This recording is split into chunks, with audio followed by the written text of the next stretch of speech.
Clear your desk by the end of the day, Claire. Human resources will handle the exit paperwork.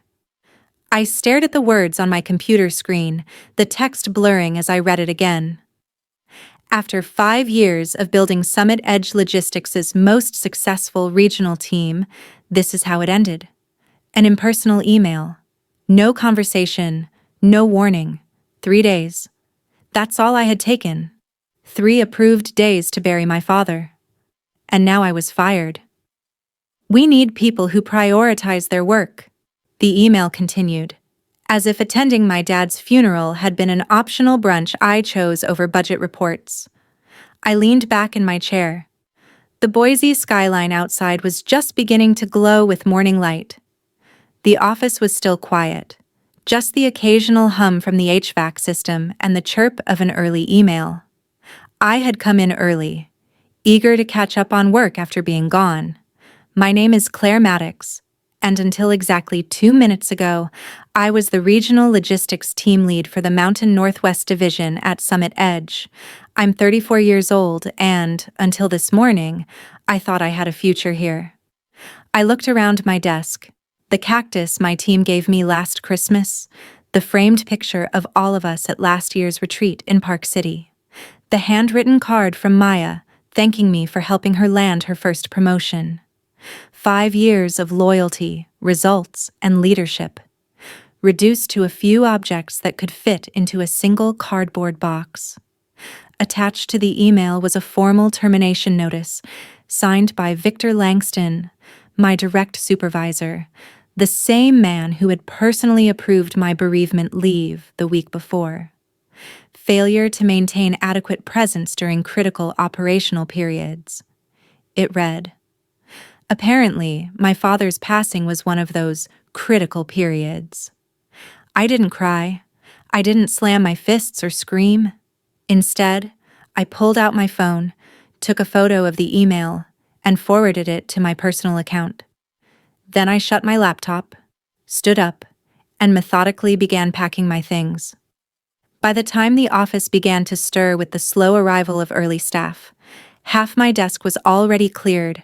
Tanya from accounting was the first to notice. Claire, what's happening? She asked, brows drawn together as she eyed the box in my arms. I've been let go, I said simply. What? Why? Apparently, burying my father was seen as poor prioritization. Her face shifted from confusion to disbelief to anger in seconds. That's insane.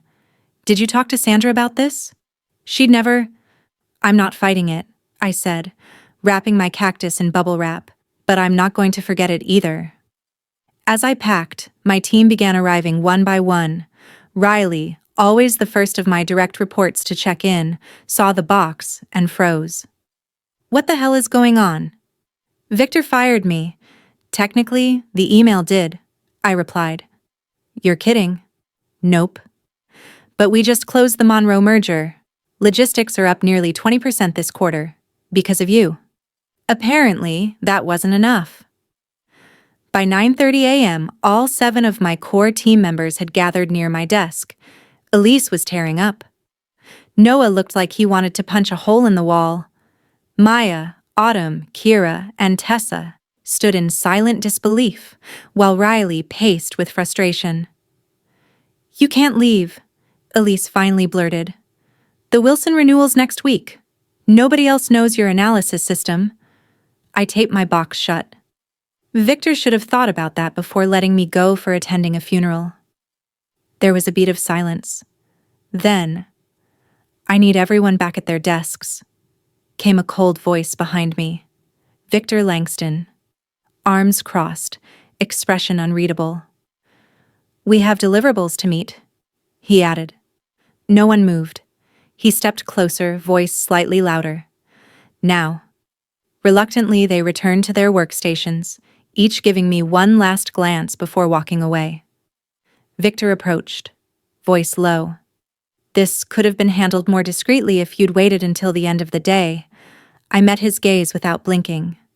Like you handled it discreetly? Firing me via email after approving my leave? His jaw twitched. Business needs change. Summit Edge needs adaptable people. Your father's death was— Don't finish that sentence, I said, voice ice. He straightened, adjusted his tie. Human Resources is waiting. Please don't make this more difficult than it needs to be. Don't worry, I replied. I won't make a scene. I picked up the box and walked past him. But remember this moment, Victor. You may find it important later. The HR office was sterile. White walls, neutral carpet, a single succulent on the windowsill trying to stay alive. Melissa Crane, the HR rep, gave me a tight smile.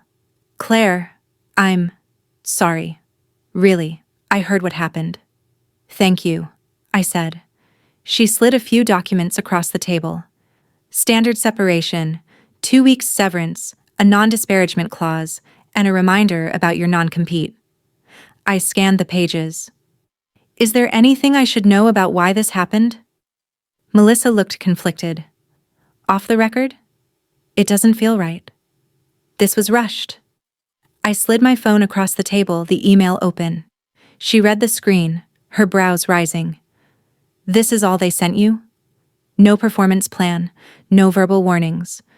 Just an email. She shook her head slowly, making a note on her legal pad. I need to speak with legal about this. Do you mind waiting a moment? Take your time, I said. While she stepped out, I looked out the window. The Boise River curved gently through the city below. Dad had loved fishing that river. He used to say, "The river moves, Claire Bear, but the rocks stay steady. Be like the rocks." Melissa returned 20 minutes later, her expression composed. Legally, there's nothing that changes, she said carefully. Idaho is an at-will state. But for what it's worth, I'm sorry.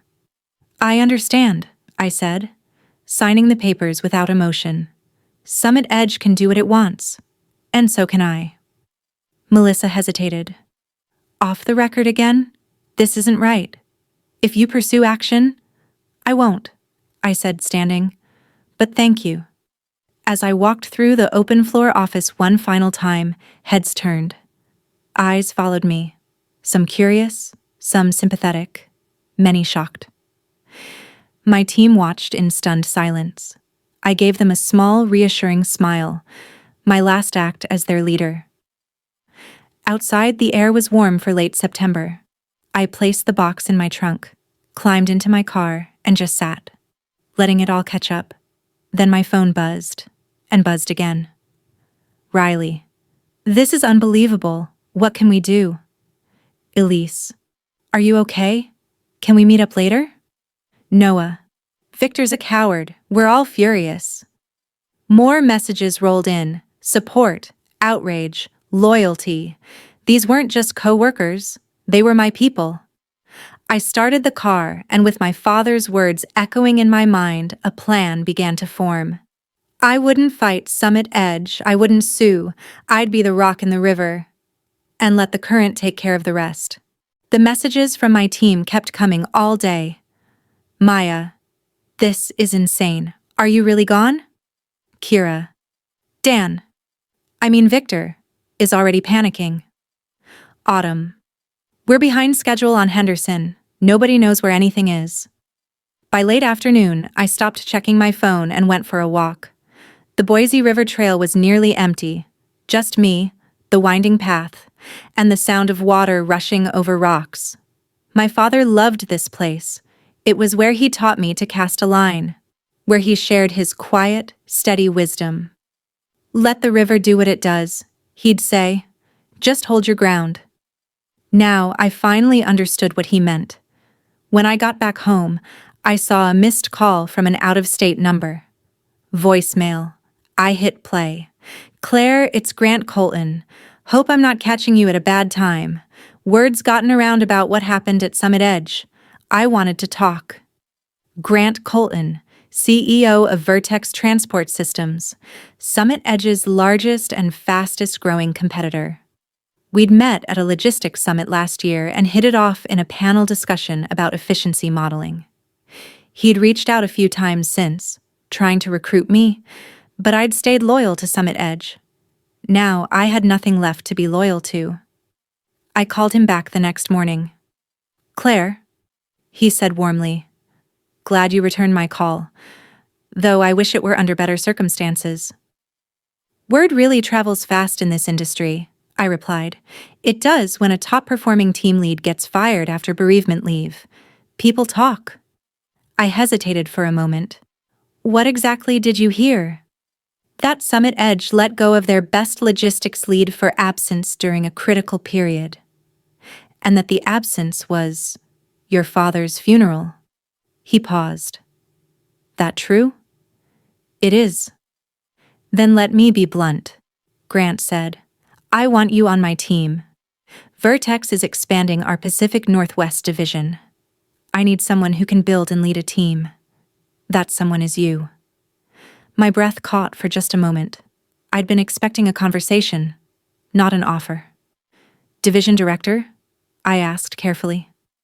Yes. Full autonomy. Your team. Your vision. Competitive salary? Signing bonus? Flexible structure? We've been watching your work for a while. I hesitated again. What about the non-compete? Already reviewed it, he said. Our legal team doesn't believe it's enforceable under these circumstances, but if Summit Edge tries to come after you, we'll cover legal expenses. I'll need time to think, I said. Of course. Take the weekend. That evening, I met Riley and Elise at River House Brewing, a quiet little pub near the park. They were already seated when I arrived, both with pints in front of them and grim expressions on their faces. How are you really? Elise asked as I slid into the booth. I'm okay. Still processing. This whole thing feels unreal, Riley muttered. Nobody at the office knows what's going on. Victor's in full control mode, micromanaging everyone. They haven't reassigned any of your accounts, Elise added. Everything's in limbo. I sipped my water. That sounds like a Victor problem. Elise smiled weakly. People are talking. It's not just us. Every team in the department is shocked. They're scared. If this could happen to you. They're right to be cautious, I said. Victor sent a message loud and clear. We're all disposable. Riley leaned forward. So what are you going to do? I hesitated. I've had an offer from Vertex. Their eyes widened. Seriously? Elise whispered. Division director, I said. It's a big step, but my non-compete is trash, Elise interrupted. I read those things all the time. They can't stop you from earning a living. Not after what they did. I met with a lawyer this morning, I said. He agrees, but it's still a risk. Riley pulled out his phone and frowned. Victor just scheduled an emergency alignment meeting for tomorrow morning, Saturday. That's never happened before. The Wilson account is due Monday, Elise said. He's freaking out because nobody knows how you structured the proposal. I allowed myself a small smile. My documentation was clean, but it was also layered. You had to understand the methodology to use it correctly. Victor didn't. Do you want help? Elise asked. No, I said firmly. Not with this. They looked disappointed but nodded. As we stood to leave, Riley hesitated. Claire, if you do go to Vertex, would they be hiring? I looked at him, then at Elise. Hypothetically? I said, raising an eyebrow. Yes, I added softly. Hypothetically, they're expanding. Rapidly. The look they exchanged told me everything. Saturday morning, I met with Jordan Ames, a respected employment attorney in town. His office was lined with leather-bound law books and framed degrees. Calm, methodical, my kind of person. I explained the situation, showed him the email, and let him read the non-compete. This is aggressive, he said. They're trying to lock you out of your industry for 6 months within a 300-mile radius. That's basically the entire Northwest. Can they enforce it? In theory, yes, he said. But in practice? Not after what they did. Courts don't like punishing employees for honoring bereavement leave. You'd have a solid case if they tried. He leaned back in his chair. What's your plan? I'm leaning toward joining Vertex. I just want to make sure I'm not putting myself or them in a legal mess. Jordan nodded. You've done your due diligence. Proceed with caution, but don't let fear keep you from a better opportunity. As I left his office, I felt a quiet confidence settle in. I wasn't reckless. I wasn't impulsive. But I was ready.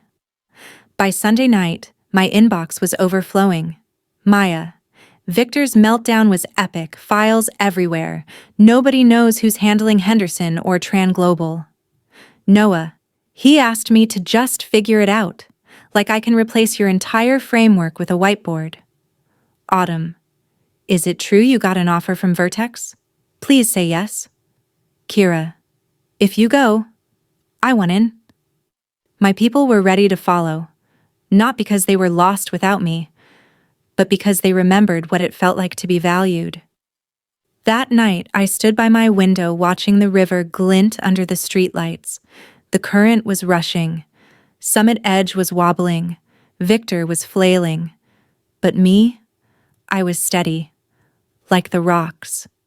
Just like Dad taught me. By Monday morning, I had made my decision. I called Grant Colton, the CEO of Vertex Transport Systems, just before 8 a.m. I'm in, I told him, but I have one condition. Name it, he replied without hesitation. I want to build my own team. If any of my former colleagues apply, I want them to get serious consideration. No red tape. Grant chuckled. Claire, if they're anything like you, we'll roll out the red carpet. That afternoon, I signed my contract as Division Director of Pacific Northwest Operations. The salary was 40% higher than what I earned at Summit Edge. Better benefits, more autonomy, and best of all, respect. By evening, my email lit up with a calendar invite from Vertex HR. Team Expansion Planning. Wednesday, 10 a.m. My future was no longer a question mark. It was a blueprint waiting to be built. The following morning, I met Riley, Elise, and the rest of my former team at a quiet downtown cafe. I had invited them one by one over the weekend. By 8:45 a.m., we had pushed 4 tables together to accommodate all 7 of them. Maya, Autumn, Noah, Kira, Tessa, Elise, Riley. They were all there. Summit Edge is in chaos, Maya said flatly. Victor's lost control. No project oversight, no structure, Kira added. We're all being asked to do double duty without so much as a thank you. And clients are noticing, Elise said. The Wilson account asked why you weren't leading the renewal negotiations. I heard they're considering pulling out, Riley said. They liked working with you, Claire. I stirred my coffee, watching them. These weren't just disgruntled employees. They were professionals who had poured themselves into their roles and were now being asked to sweep up a mess left by ego and bad leadership. Then Elise dropped the bomb. We've all applied to Vertex. I blinked. All of you? Yesterday, Autumn said, handing me her printed confirmation email. The others followed suit. We didn't want to pressure you, Riley added, but we're done with Summit Edge. You applied before even knowing if I'd taken the offer, I said, stunned. We trust you, Tessa said simply. Where you go, we go. That afternoon, I walked into the Vertex building for the first time as an employee. The contrast with Summit Edge was immediate. Open workspaces, natural light. Collaboration areas that didn't feel like afterthoughts. Grant greeted me with a grin. Ready to shake things up? Born ready, I replied. We sat in a glass-walled conference room overlooking the Boise skyline as we reviewed the team's current structure and upcoming expansion projects. 7 of your former colleagues just applied, Grant said. We'll fast-track their interviews. If they're anything like you, we're not just hiring. We're upgrading. Meanwhile, at Summit Edge, things were unraveling fast. That evening, I received a text from Melissa Crane, the HR rep who had handled my separation. Melissa, Dan Langston has been placed on administrative leave. Paul is launching an internal investigation. Things are tense. Apparently, firing a respected team leader over bereavement leave and losing 7 key employees within 48 hours had triggered alarm bells. Clients were withdrawing. Team morale had cratered. Internal audits were being launched. Victor's name wasn't just on the email that terminated me. It was now on every email associated with employee loss, project delays, and client dissatisfaction. By Friday morning, Vertex HR had completed initial interviews with my former team. I didn't sit in. I didn't want to influence the process. But when I passed by the interview rooms, I saw the familiar fire in their eyes. They weren't desperate. They were motivated. By Friday afternoon, I got the call from Grant. All 7, stellar, we're making offers. I smiled so hard my cheeks hurt. That night, I sent a group message. Claire, you're in, all of you. The reactions were instant. Maya, yes. Noah, finally some good news. Riley, drinks on me. Autumn, when do we start? That weekend, I drove up to my father's favorite overlook on the Snake River. I stood at the edge, the wind lifting my hair as I looked out across the endless water. In just 2 weeks, everything had changed. I had gone from discarded to promoted, from isolated to supported, from betrayed to reborn. My father's words echoed again. The river moves fast, Claire Bear. But you stay steady. Summit Edge had moved recklessly, blindly, but I had stayed steady. I had waited, watched, chosen my moment. And now I was ready to lead again. Only this time, I'd do it on my terms. Monday morning, I arrived at Vertex early. I wanted to be there when my team walked through those doors, not just as a formality, but as a message. This is your fresh start, and I'll be here for it. At 8:01 a.m., Riley was the first to arrive, dressed sharper than I'd ever seen him, with a coffee in one hand and determination in the other. New office smell hits different, he joked. By 8:15, the others filtered in. Elise, Kira, Maya, Tessa, Autumn, and Noah. Each of them looked more energized than they had in months. The moment we were all gathered in the conference room, I smiled. You're not just joining a new company, I said. You're helping build something better. From the ground up.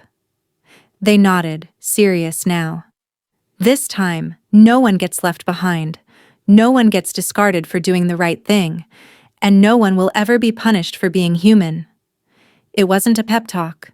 It was a promise. That same morning, Sandra Voss, Summit Edge's regional manager, called my phone. I debated answering, but curiosity won. Claire, Sandra said, her voice clipped but restrained. I've received 7 resignation letters, your entire former team, all effective immediately. Would you care to explain? I let a long pause fill the space. I'm not sure what explanation you're looking for, Sandra. I don't work for Summit Edge anymore. You're at Vertex now, division director. It wasn't a question. Correct. This doesn't look like coincidence. People make career decisions for all kinds of reasons, I replied calmly. Maybe ask Victor why the entire team decided to leave after I was fired for attending my father's funeral. Sandra exhaled audibly. This is about your termination. You tell me, I said. You're the regional manager. Why weren't you involved in that decision? I was at the Seattle Leadership Conference. Dan said it was a time-sensitive performance issue. I raised an eyebrow, even though she couldn't see me. Time-sensitive enough to ignore 5 years of spotless record and a completed merger? Silence. Claire, she said after a long moment. We need you back. The Wilson account is threatening to walk. The TranGlobal file is a mess. We'll offer you your position back with a 10% raise and a formal apology. I've already accepted another position. We'll match the offer plus 15%. It's not about money. Then what would it take? I didn't hesitate. Time travel, I said.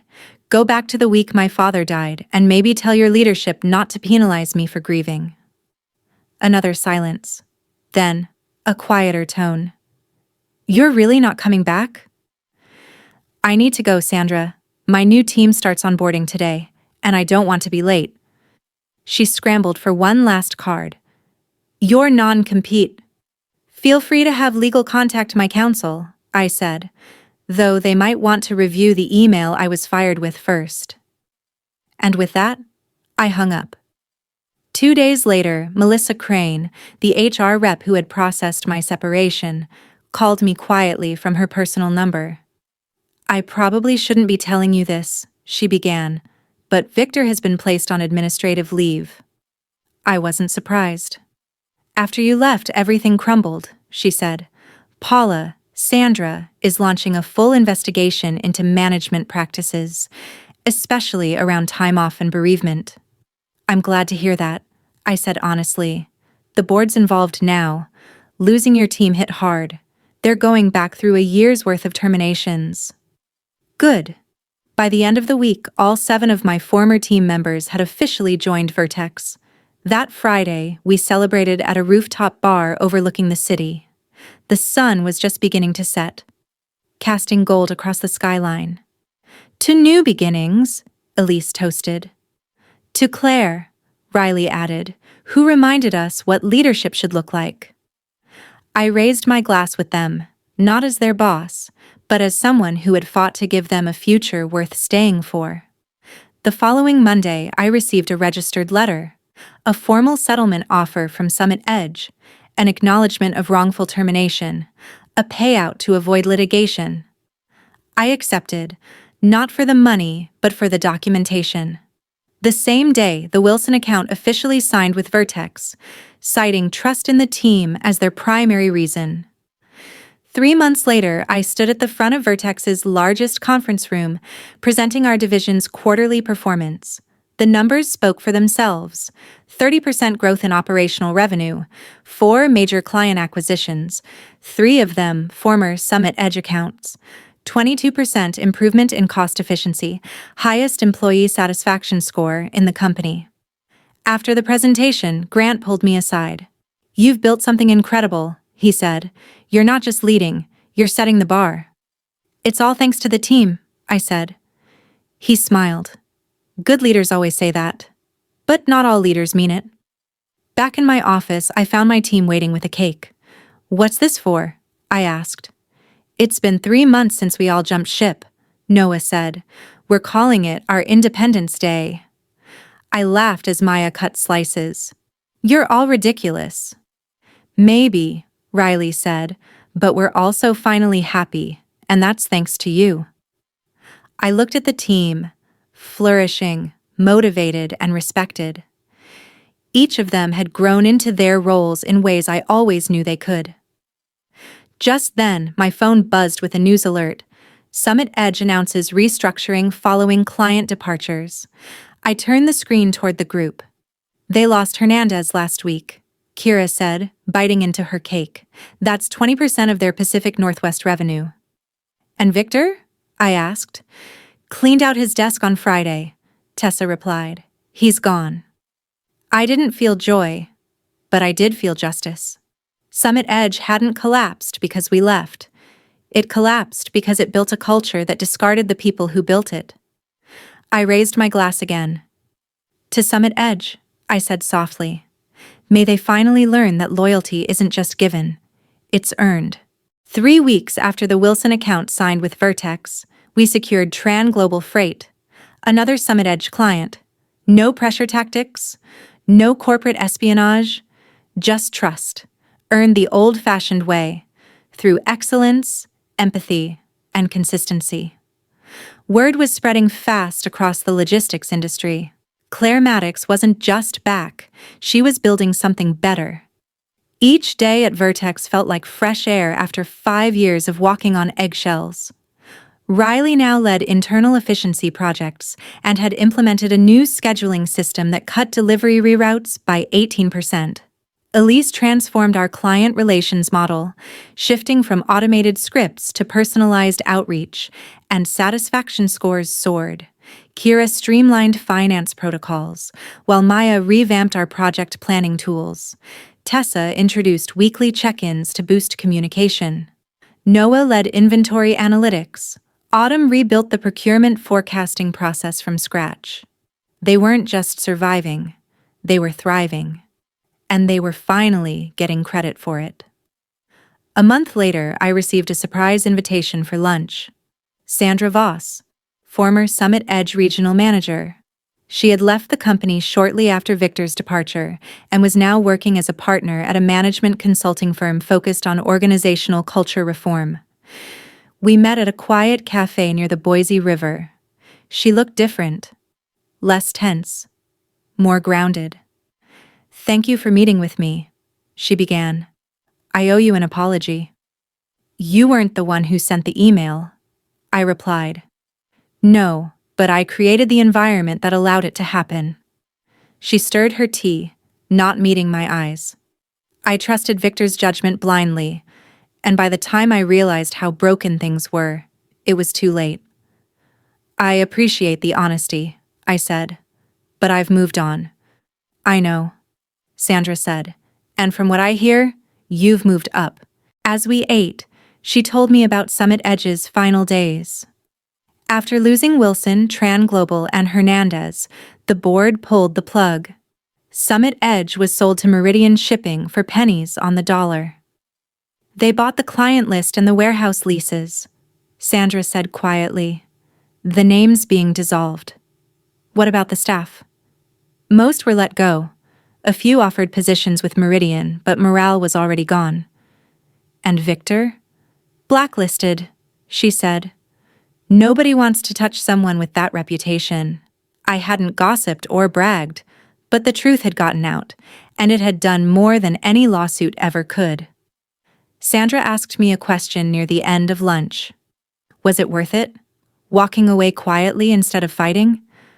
I thought of my team's faces, the clients we'd won, the culture we were building, the leadership I finally had the freedom to practice. "Yes," I said simply, because I didn't need to burn Summit Edge down. I just had to build something better next to it. She smiled. "That's powerful." 6 months after that original email, Vertex named me Executive Vice President of Operations for the Northwest region. My division was the highest performing in the company. Client retention? 98%. Employee satisfaction? Top score across all departments. More importantly, the people I worked with every day walked into the office without fear, without exhaustion, and with a shared sense of purpose. They weren't cogs. They were creators. On the anniversary of my firing, a package arrived on my desk. It was from Melissa Crane, the HR rep who had quietly supported me that day. Inside the box, my cactus, the one from my old desk. Still thriving, a little taller now. A note was tucked inside. "Rescued this from your office before the building closed. Thought you'd want it back. Summit Edge officially ceases operations this week."